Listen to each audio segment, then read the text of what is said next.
শেখ হাসিনা সরকার পতনের পর দায়িত্ব নেয় ডক্টর মোহাম্মদ ইউনূসের নেতৃত্বে অন্তর্বর্তীকালীন সরকার। এরপরই ব্যাপক রদবদল করে বর্তমান সরকার। এতে বিভিন্ন দপ্তরের অনেককেই অবসরে পাঠানো হয়, আবার রাষ্ট্র সংস্কারের জন্য অবসরে থাকা অনেক কর্মকর্তাকে ফেরত আনা হয়। তাদের মধ্যে সিনিয়র সচিব ডক্টর মুখলেসুর রহমানকে দেওয়া হয় জনপ্রশাসন মন্ত্রণালয়ের দায়িত্ব। ২৮ আগস্ট জনপ্রশাসন মন্ত্রণালয়ের সিনিয়র সচিব হিসেবে চুক্তিভিত্তিক নিয়োগ পান ৮২ ব্যাচের কর্মকর্তা ডক্টর মুখলেস। ওই দিনই তিনি যোগদান করেন। সম্প্রতি এই কর্মকর্তাকে নিয়ে বিতর্কের সৃষ্টি হয়। ডিসি নিয়োগ সংক্রান্ত হোয়াটসঅ্যাপ কথোপকথনে যুগ্ম সচিব জিয়াউদ্দিনের কাছে ৫ কোটি টাকা ডলারে চাওয়া হয় এবং বাকি টাকা নগদে নিজের লোকের কাছে দেওয়ার নির্দেশ দেন মুখলেসুর রহমান। এর আগে সিনিয়র সচিব বলেন, গিরগিটিগুলোর দিকে খেয়াল রাখো, কে বা কারা আসলে এই গিরগিটি? এমন প্রশ্ন অনেকের মাথায় ঘুরপাক খাচ্ছে।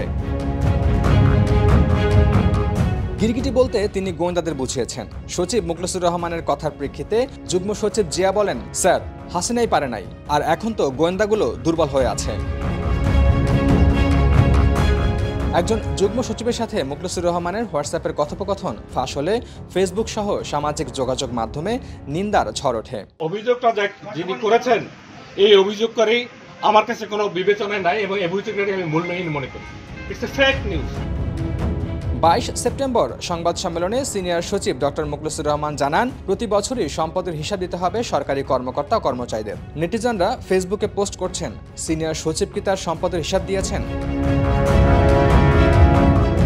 রুমান আকন, বাংলাদেশ প্রতিদিন।